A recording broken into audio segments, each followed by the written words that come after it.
Hello, everybody, and welcome to another edition of the Gridiron Review. Alongside Bill Wagner, I'm Pete Medhurst. Great to have you with us. Our youth segment this week, and Bill, this has been great. We've started putting out those feelers. We've wanted people to help us out, send us your film. We'll get your film on the air. So far, so good as this week, we highlight Pasadena and Old Mill from the 8U bracket as the Chargers win this one by a count of 13-0. But again, getting that cooperation now from the folks and people are watching. And I've been impressed with the caliber of highlights. The Andover highlights last week were sharp. I mean, that looked like WJZ TV 13 sent a camera crew down there. We're not sitting here like Facebook Live with our phone going, look at that. I've been impressed with the quality of highlights. People have legitimate cameras out there now. Right. So keep sending them in, and we'll try to get around and highlight every organization, every age group at some point. Pete, I got to talk about something. I spoke with the Recreation and Parks Director, Dave Smalley, this week, and we'll not get into details, but another incident in youth football, and I get a letter from someone who wants me to write about some sort of incident between two organizations that occurred, and they don't like the way that the mediation was done with Rec and Parks. Folks, I'm not writing about youth football incidents. If I get to the point where I'm writing about youth football incidents, I've really hit an all-time low. And here's the deal. Anne Arundel County Recreation and Parks Department does the best they can, working with the AAYFA to do the right thing. And there's a lot of factors involved. In this one particular instance, I mean, the referees on the field, they file a report to Recreation and Parks. They try to get film. The bottom line is, don't come complaining to the newspaper when you don't like the outcome of how things have been decided. I've been working with Recreation and Parks Department for a long time. They do the right thing as best they can with fairness to all. Some suspensions were handed down, and that's the way it is. Pete, and I know you work with Recreation and Parks a little bit part-time.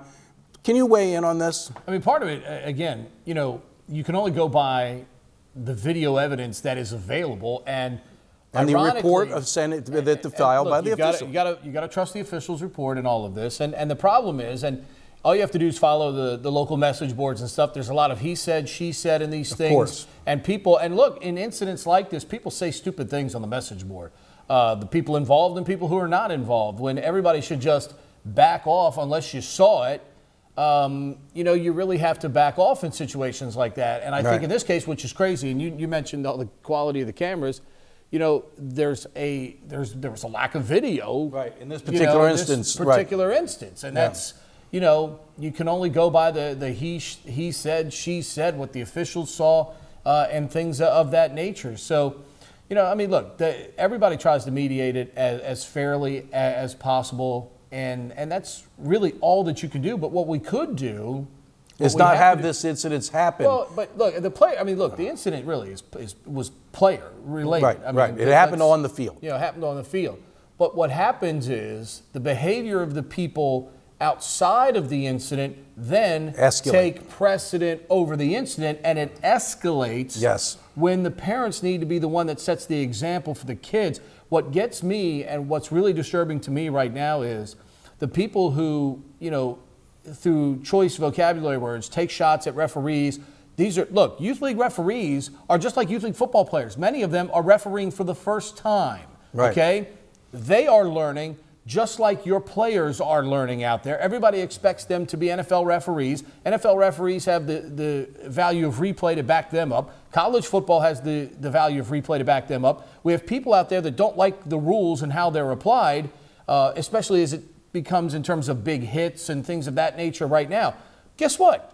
These are the rules, and we've got to follow them. And as parents, you may not like the rule, but you've got to follow the rule. And more importantly, you've got to tell your kid to follow the rule. Because if you sit there and complain and tell them, oh, that rule shouldn't apply to you, shouldn't apply there, you send a bad message. Right. That's the problem. Those are the things that I have a problem with. Right. Well, those are the things that get me aggravated. Pete and I have been sitting here for 8 years doing this show saying the same thing. This is about kids learning football, having fun. That's it. Learning the game, having fun, getting the understanding of teams, how to work within a team, how to compete. this focus on winning, all of this comes down to people wanting to win. And I wish I had a little plastic trophy to hold up right now, because that's what it's all about. Everybody wants to. And I don't mind. Look, there's a difference. I don't mind teaching competitiveness. And yes, somebody should win and somebody should lose. That's what that that you have to teach competitiveness, or by the time they get to high school, they don't understand what it is. But not at all costs. We go way overboard. Not with fans going crazy, and we get into these bitter. I'm sick of hearing of youth football incidents. It's every year, and it's getting old, and it almost invariably starts with parents or coaches in some respect who are just out of control and do not understand the level that they are at. And I'm just getting tired of it. So don't send me emails asking me to write about this controversy and how you're not happy with who Rec and Park suspended or how long they suspended someone. I don't want to hear it. Very good. Watch the highlights. Enjoy them. Chargers at Old Mill. Had a chance to get out and watch Generals Highway and Gork in a varsity U battle this weekend over in Annapolis. Good game there. One touchdown ball game. A lot of good talent out there on that field for both sides there. Coming up, we'll get to our high school segment. What a comeback and what a win for Spalding against St. Anthony's of New York. We'll detail that when we return. This is the Gridiron Review.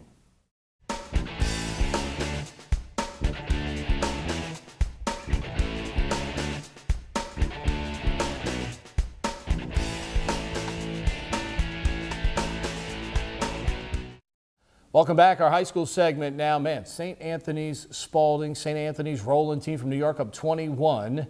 And then that's a good club, St. Anthony's, very good by the club. way. And Kyle Schmidt has really turned Jay Numbarger into his bat utility belt. Yeah, that's a good one. Got him all over the field playing right now because, well, let's face it, got a young quarterback. He's got an offer from Temple already.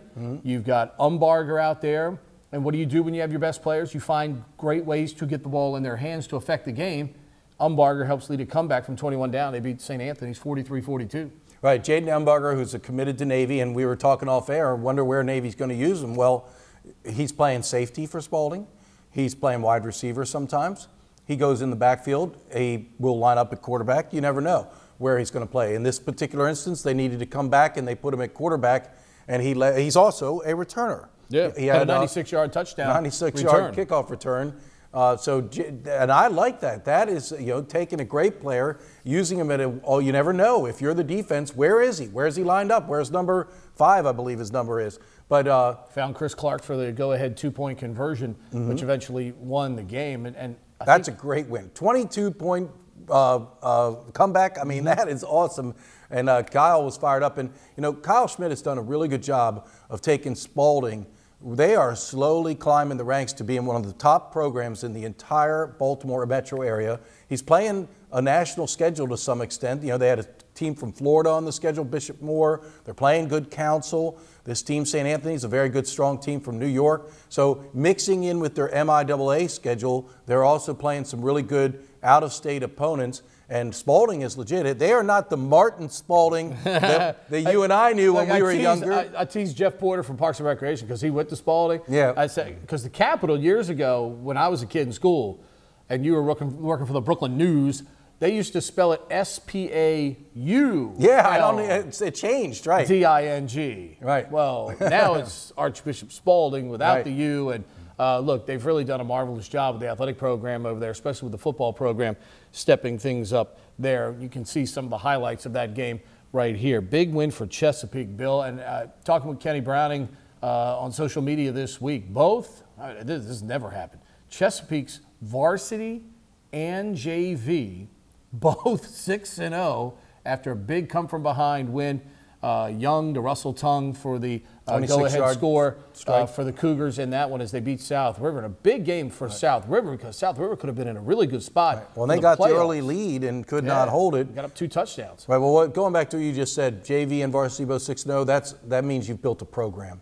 You have a program, and that's when you can graduate seniors and just reload because you've got good kids coming up from a winning program. And do not underestimate winning on the JV level. Those kids get to varsity and they have a mentality of winning. Rob Elliott, he has just done an incredible job. Cannot say enough about him. And we were talking about the standings. Chesapeake is running away in the 3A North. Is that what it is, Pete? 3A North or 3A, yeah, 3A North or 3A East. It's East because they're in with Stephen Decatur from the Eastern Shore and stuff is all in their league too with some of the Howard County teams. The points they're getting from these 4As in Anne Arundel County are just, Northeast, ironically enough, second in that region.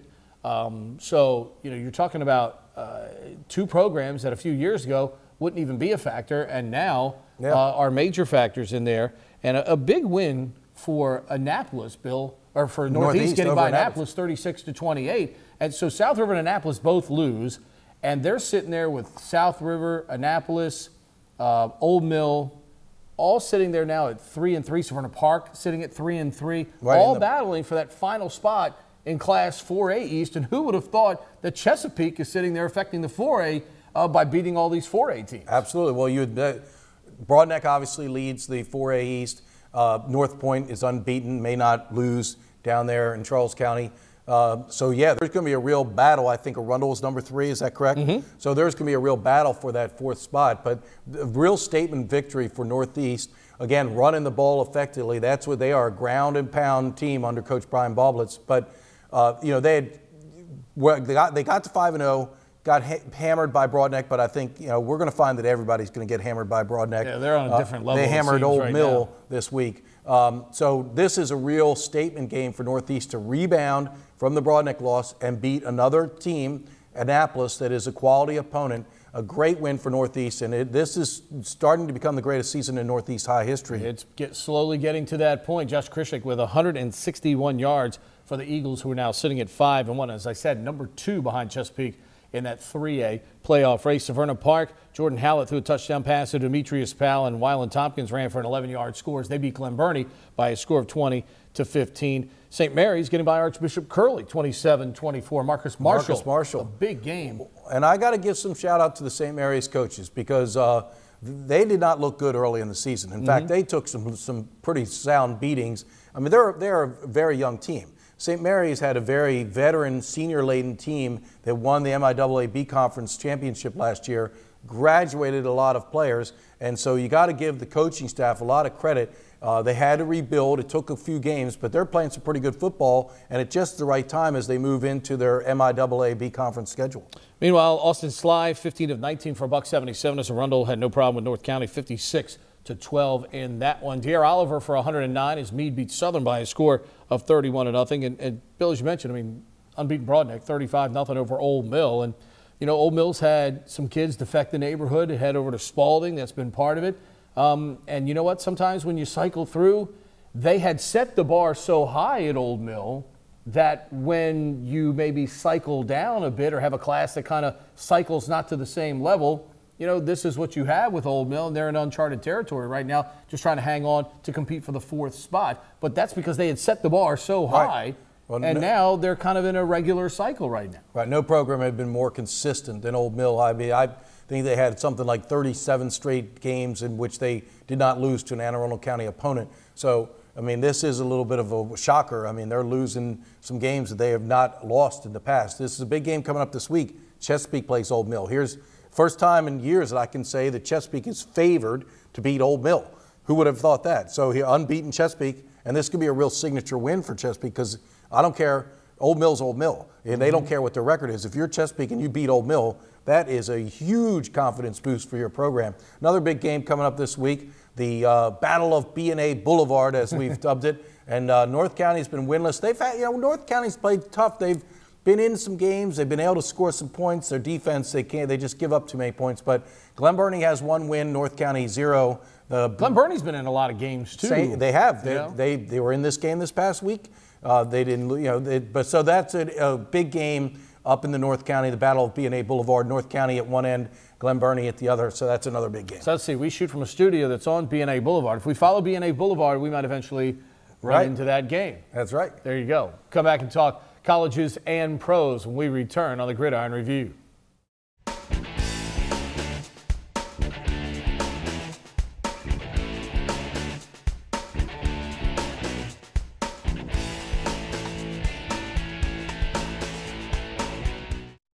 Welcome back. Bill and I were in Colorado Springs this past weekend, and Bill, quite frankly, Maybe Navy and Duke down in Durham a few years ago. Maybe San Jose State Navy in Annapolis when the Spartans won 12-0 for then coach Mike McIntyre, who's now doing great things at Colorado. They were undefeated.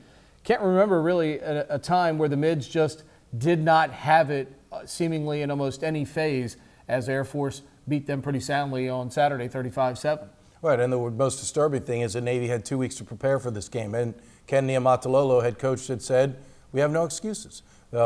Exams are out of the way. Players who are banged up have regained their health and are going to be able to play. We've had 2 weeks to prepare.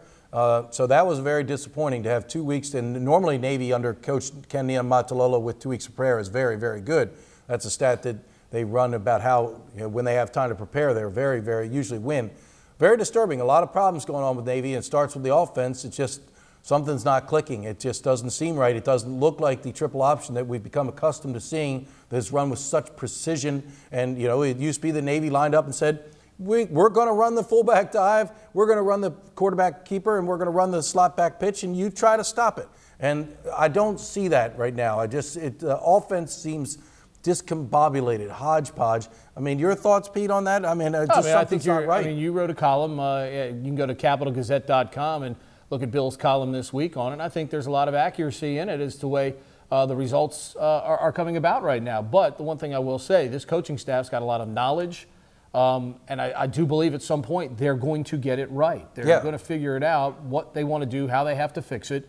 They're going to get the toolbox out, and they're going to go to work and get this thing fixed. Yeah. So there's a lot of wins with that coaching staff, and you have to trust them. They're going to get it right. Again, they set the bar so high that sometimes when it doesn't look like it's supposed to, maybe even they have to go back and look at some of that and look and say, hey, here's how we got to where we are.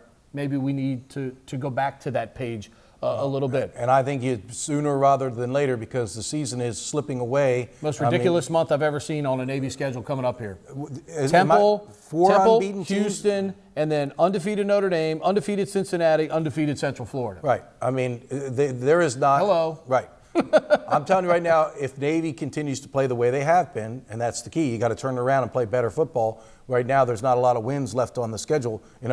Army is at the end of it. I mean, right now, it's a tough road trying to get to a bowl game. No doubt about that. Maryland, Ty Johnson, a big kickoff return, but by that time, Michigan is finally starting to hit a stride with Shea Patterson, their quarterback. Yeah. Just too much firepower and too much good defense from Michigan as they double up Maryland 42-21. Well, Maryland's got a problem with penalties. They are one of the most penalized teams in the country. Right, 12 penalties. You're not going to go into the big house at Michigan and win a ball game with 12 penalties. You got to be kidding me. And Tim Canada, the head coach, interim coach, was befuddled. He said some of these penalties are just stupid penalties. I mean, there's some penalties are effort penalties where you're trying to get off the ball and you jump off sides. But a lot of these penalties are a lot of pre-snap penalties and post-snap penalties. Exactly. Unsportsmanlike conduct and things of that nature.